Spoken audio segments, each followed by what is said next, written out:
Hello and welcome. My name is David Ridgway. Welcome to Kirklees Local Television's Weekly Wind-Up. This is where we bring you a digest of the weekly news. We aim to be informative, interesting, amusing and provocative. We will be discussing just one item this week, apprentices. To help us find out more about apprentices and their reintroduction into the British workplace, I'm delighted to introduce you to Sue Weston, who is from the Apprenticeship Hub, Ian Nunn down at the far end, well, obviously I suppose, who is from Syngenta, and in the middle there, Emily Shaw, who is indeed an apprentice. The weekly wind-up can be contacted by email on info@kirkleeslocaltv.com, and you can search on Twitter @Weekly Wind-Up. So Sue, we're going to start with you. Okay. What is the Apprentice Brokerage Scheme? Well, it's a scheme within the Leeds City region. We're part of a number of about 8 local authorities in the city region who are working together on providing free support for businesses who want to consider taking on apprentices.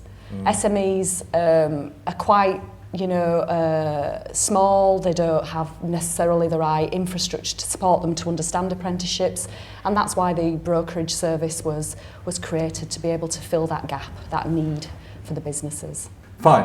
Well, that actually sounds good. To have all these local authorities working closely together for that has got to be a good move. Yeah. Can you tell me about your role at the Kirklees Apprenticeship Hub? Right. Well, I'm the programme manager, which means that I basically manage the contract with the Leeds City region.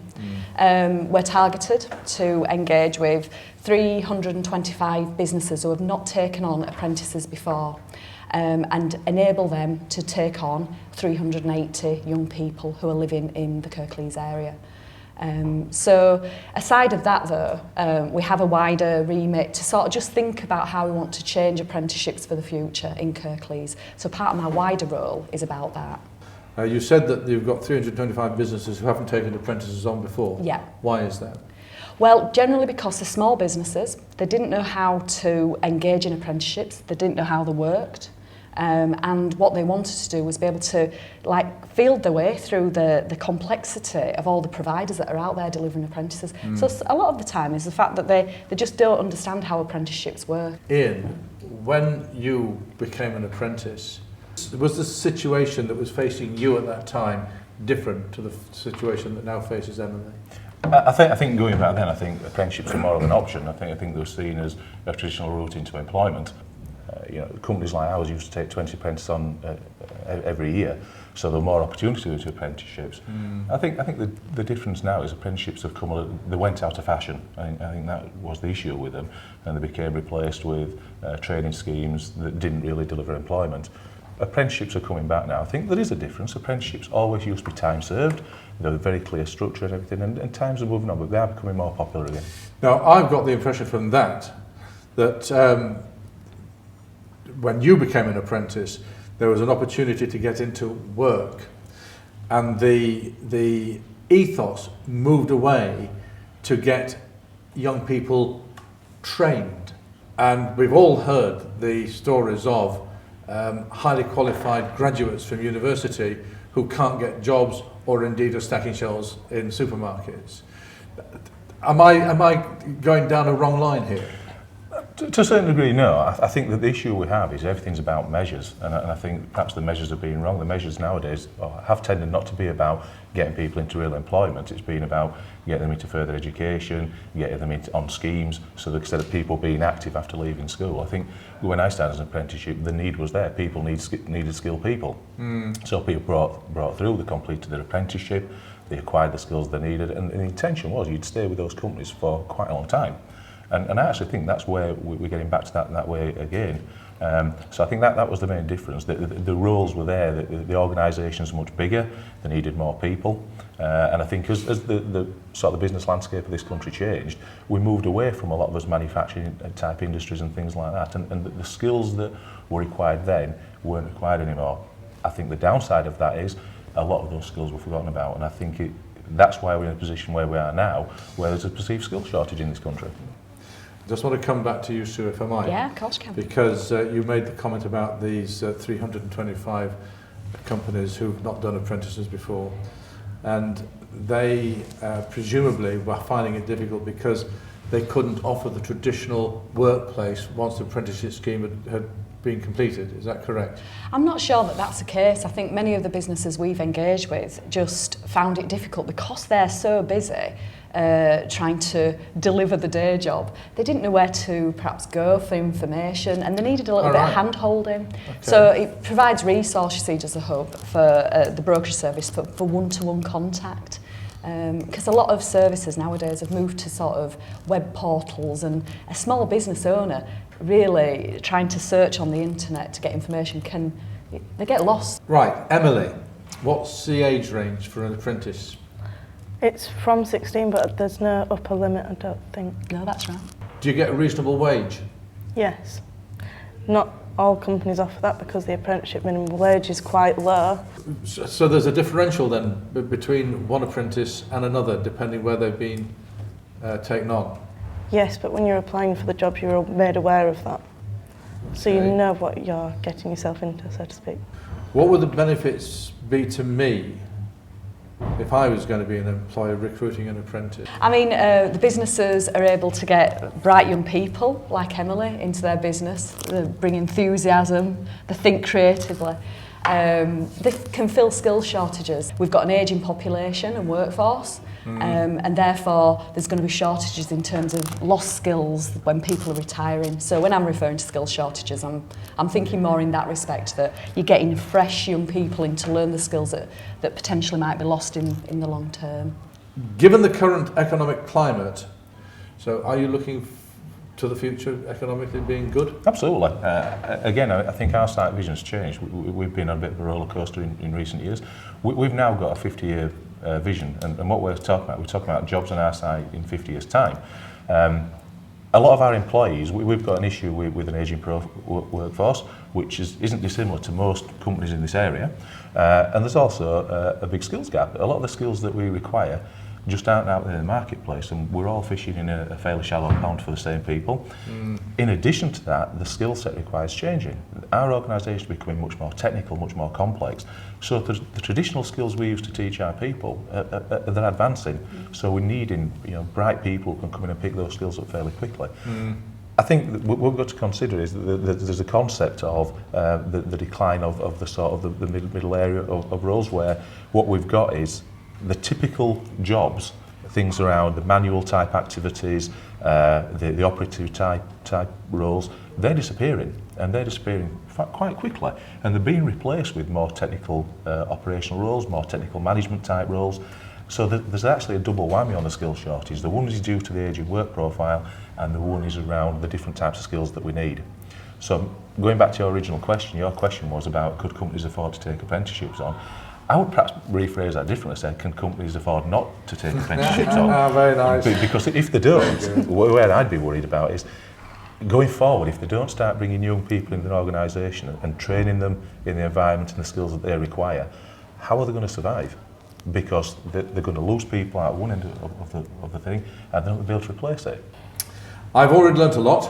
I'm trying very hard to be as cynical as I can, but I do want to tease out some more answers after the break. You can always contact us on info@kirkleeslocaltv.com, and you can search for us on Twitter @weeklywindup. Thank you.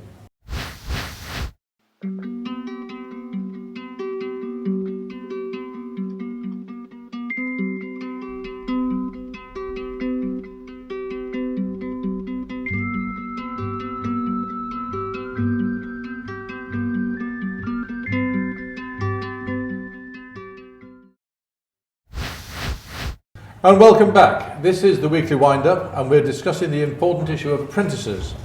Just before the break, we were being told how how apprenticeships can help young people into work and indeed into a career. Now, Emily, are there any benefits in having apprentices or starting an apprenticeship scheme straight from school rather than going to university? I think it helps learning on the job because you pick up other people's experience and other people's knowledge for a start. As well, you learn how to fit in a workplace environment earlier. Whilst you're still younger and you find it easier to learn, it's better to have the good work ethic younger so you can carry it on into your future. If you've got a person an opportunity in your company for a position where a graduate has applied who has all the skill sets, but you've also got an apprentice who's been there for 2-3 years, who's got all the skill sets, but also the deeper knowledge, who would you employ? In our case, that it's difficult to answer that because we want both. I think that makes sense. We've got to stress that we're not looking at apprenticeships to replace bringing graduates in. I wasn't going down that track. So in terms of applying for apprenticeships, as Elmi said earlier, anybody from 16 up can apply. Yeah. What we're actually looking for is the best people for the job. Now, if that be 16-year-olds, if that be 20-year-olds, it doesn't particularly matter. Okay. We wouldn't take somebody just on the fact that they're coming with a degree. Yeah, we will be looking at the experiences they bring, what they've been involved in, obviously the qualifications they've got as well. But we're looking really more for the competencies they bring. There's certain key competencies that we require. We need people who have got a good sense of critical thinking, problem solving, logic. Those are the sort of things that we need on our side for the roles that we bring the apprentices on to do. So, no, I don't think somebody, I'm not sure if this is what you're getting at, but I don't think somebody could come and sort of top trump somebody by saying I've got a degree. I don't think it works that way. It wouldn't work that way. What are the drawbacks of being an apprentice? You're not allowed to say none.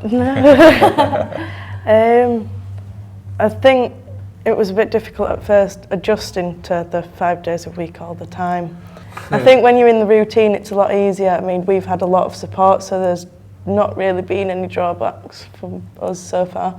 Fingers crossed. Good. Well done. Why did you decide to do an apprenticeship in this particular field of work at Syngenta? I was always really interested in studying maths, chemistry and physics. I did so at Greenhead College and did a Science and Industry Day at Syngenta, encouraging young girls to take physics and science-based subjects at GCSE, and heard about the apprenticeships then.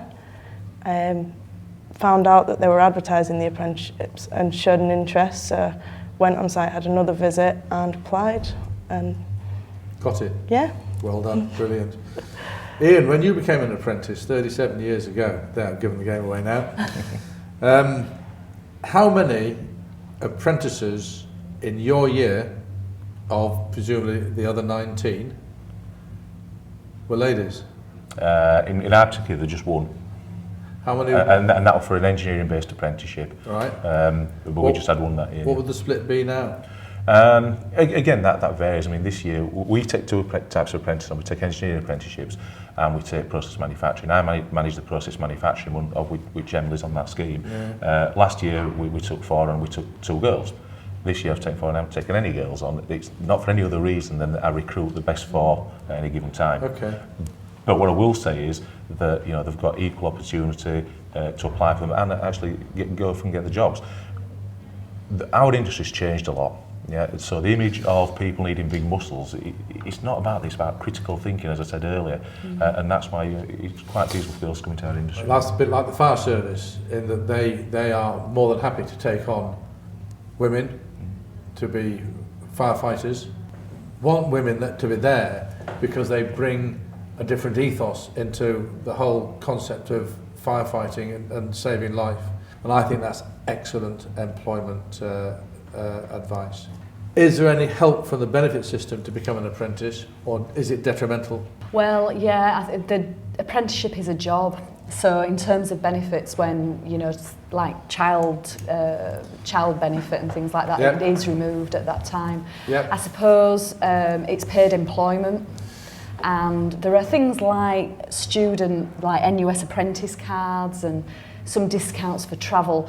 But yeah, in terms of entitlements from the parents' point of view, because that young person is in employment, it does affect benefits. Well, that young person is now out of work and can't get back into college. Yeah. Because the point was put to the college that if you take that person back in, you will be tacitly assisting the benefit system. Right, yeah. So there are difficulties. Could I just let you know that yes. in terms of the hub, though, Yep. that is an area of particular interest for the hub. So if viewers have examples of that, I would be interested to receive them, because as a force, as a city region, Yeah. and through the hubs, we've identified that as a particular challenge, and we're wanting to highlight cases for... Are you taking it back to government? Yeah, we're wanting to try and lobby and get as many examples of that. Emily, do apprentices start their apprenticeship by making the tea and sweeping the floor? No, I think that's a bit of a myth nowadays. I can't say about previous times. We started off with not that much responsibility because of the field of work, but you're still watching, you're still learning, you don't get left on your own or job doing horrible tasks. As you get further into your apprenticeship and you gain more knowledge, you're allowed to do things under supervision and ease yourself into work that way. There's no tea making anymore. Are you expecting to have a long-term career at Syngenta, or will you be cynical? Don't listen to this answer. Will you be cynical enough when you complete your apprenticeship to utilise the skills you've learnt to take your career wherever that career path follows? No, because of Syngenta's community feel and everything about the site, I'd want to stay. Can I just add to that? I mean, yeah. The employer has a lot of responsibility in that area as well. What we've got to do, we're going to invest a lot in Emily. You know, it's going to cost a lot of money, investment. We're going to give her a lot of new skills. She's going to become an integral part of our site. It's not in our interest to lose her. So as an employer, we've got to make it encouraging enough that she wants to stay with us, and that's part of the apprenticeship that we're rolling out. And Emily, what would you say to people that you know at Shelley High School and other high schools who are coming up to leaving school? What would you advise them to do? I'd advise looking into other options as well as college, because I don't think that many people look that way. They just assume that college and university is the way to go, like I did until I found out about the apprenticeships. And if you are thinking of taking up an apprenticeship, research it properly, look at different employers and what they have to offer, because each employer's got different benefits. Now, I'm still quite interested about the small, medium enterprise apprentices, because I suspect, and please forgive me if I'm wrong on this, but I suspect that some of those employers will not be in a position to offer long-term employment to apprentices once they've completed their apprenticeship. Yeah, I mean, a little bit like Ian's, the example that Ian's provided. Actually, what you hope is that the businesses, once they've had this young person with them for at least a year, they value them that much that actually they want to retain them. But yeah, so in some cases, the business might not be able to keep that apprentice on.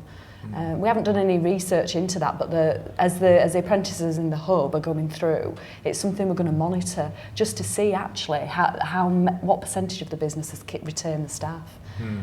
But yeah, it can be a challenge. And I think I'll finish, if I might ask you, Ian, going back those 37 years, did you start your apprenticeship by making the tea and sweeping the floor? In some cases, yes. Yeah, times have changed. They have. They've changed. And a lot for the better. Very much so. Yeah. Thank you very much indeed. In the past, an apprenticeship could be an open door into long-term employment with the same employer. Today, I think it's reasonable to comment that such a benefit is not always likely to happen. So could an apprenticeship be regarded as a positive stepping stone into long-term work? Well, I think we've heard today that yes, it can. A very solid yes, it can. I rather feel that I've been on a learning curve today, and I expect you have too. This programme has been about apprentices and apprenticeships, and I'm really pleased to have learnt so much from all three of you. Thank you so much for coming on. Before we close, I must ask, have any of you got any burning comments you'd like to add here? I think the only thing I'd like to say is that we need to start treating apprenticeships as a real option. Yeah. And I think what we're seeing in schools is that young people are still being directed to further education. There's a lot of help out there. You know, the Kirklees Council are doing a lot with apprenticeships, the Kirklees College. There's an organisation called Apprentice, and their sole role is to match young people up with apprenticeships that will deliver a job at the end of it. Okay. So I think we've got to carry on building that as well. Sue? Any businesses watching, please email apphub@kirklees.gov.uk to consider taking on an apprentice. That'll cost you a fiver. And Emily, I'll leave the last word to you. What would you say? Again, reiterating what Ian said, apprenticeships are a real option, because there's apprenticeships in every field now. Slowly they're being introduced. So there we are. Well, thank you very much indeed, Sue, Emily and Ian, for coming on today. I hope you found that useful and interesting. If you have any comments about this programme, we'd love to hear from you. The Weekly Wind-Up can always be contacted on info@kirkleeslocaltv.com, and you can search on Twitter @Weekly Wind-Up. Thank you. See you next week.